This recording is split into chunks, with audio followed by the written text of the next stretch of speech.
Behind ரூட்ஸ்ல ரொம்ப நாளா வரணும்னு ஆசை. ஆனா வேலை போனதுக்கு அப்புறம் வரும் நான் நினைக்கிறேன்.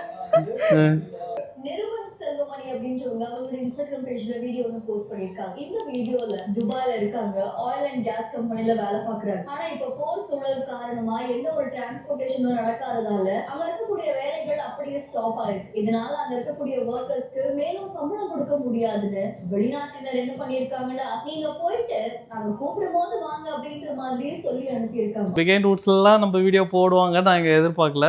பட் ஆனா வேலை இல்லாத நேரத்துலயும் சிரிக்கிறாரு இந்த மனுஷன் அப்படின்னு சொல்லி போட்டிருக்காங்க. அது வந்து என்னன்னா நிறைய பேர் கூட கேட்டிருந்தாங்க ஒய்ஃபு இந்த நேரத்துல சிரிக்கிறாங்கன்னு.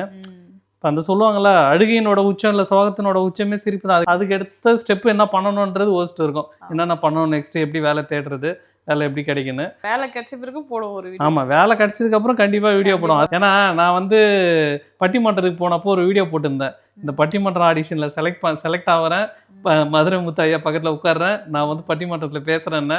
அதே மாதிரி நடந்தது. நிறைய பேர் ப்ரே பண்ணியிருந்தாங்க. இதுதான் என் கான்ஃபிடென்ட்னு நிறைய பேர் போட்டிருந்தாங்க.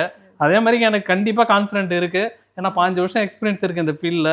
இந்த டே 1லேருந்து ஆயில் அண்ட் கேஸில் தான் ஒர்க் பண்ணுறேன். அதனால் அந்த ஒரு கான்ஃபிடென்ட் எனக்கு இருக்குது.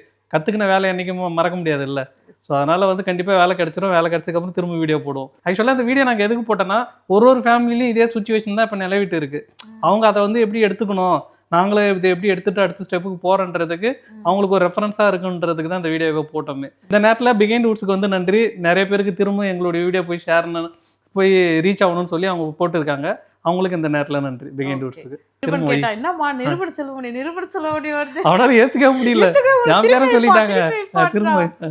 அடுத்து என்ன பண்ணலாம் அப்படின்னு சொல்லி அவ்வளவு அழகா சிரிச்சுக்கிட்டே பேசுறாங்க. எந்த விஷயமா இருந்தாலும் ஃபேமிலியோட டிஸ்கஸ் பண்ணுங்க அப்படின்னு சொல்றாங்க. அண்ட் முக்கியமா மனைவிகளுக்கு இப்படி ஒரு விஷயத்த சொல்லியிருக்காரு. அண்ட் இதை பார்த்து நிறைய பேர் நெகிழ்ந்து போயிருக்காங்க, நிறைய பேர் ஷேர் பண்ணியிருக்காங்க. அண்ட் அது மட்டும் இல்லாம நிச்சயமா உங்களுக்கு ஒரு நல்ல வேலை கிடைக்கும் அப்படின்ற மாதிரியும் அவர்கிட்ட சொல்லியிருக்காங்க. இந்த வீடியோ சமூக வலைதளங்கள்ல வைரலா பரவிச்சுக்கு. நிறைய பேர் நாங்கள் வீடியோ வேலை போயிடுச்சு இருந்தாலும் பார்த்துக்கலான்னு போட்டிருந்தோம்ல. நிறைய பேர் இப்போ வந்து இப்போ எங்களுக்கு ஹெல்ப் பண்ணுறாங்க. ஹெல்ப்னா வேலைக்கு கிடைக்கிறதுக்கு ட்ரை பண்ணுறாங்க. அவங்களோட கம்பெனியில் கொடுத்து பார்க்குறாங்க, ஃப்ரெண்டு கிட்ட கேட்டு பார்க்குறாங்க. நாங்கள் எதிர்பார்க்காது 100 இல்லை 200 இல்லை 300 பேர்கிட்ட அவ்வளோ தூரம் இது வரைக்கும் ஹெல்ப் பண்ணியிருக்காங்க. நிறைய பேர் ஹெல்ப் பண்ணியிருக்காங்க.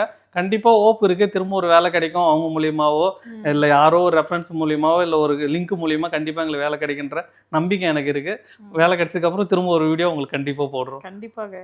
ஓகே மக்களே, உங்களுடைய ஆதரவுக்கு நன்றி. ஆறுதலுக்கும் ஆதரவுக்கும் நன்றி. நன்றிகள் பல. சிறப்பு நன்றி, வணக்கம். செய்திகள் வாசிப்பது சிவராமகிருஷ்ணன், செஞ்சிலிருந்து. சரி, ஓகே.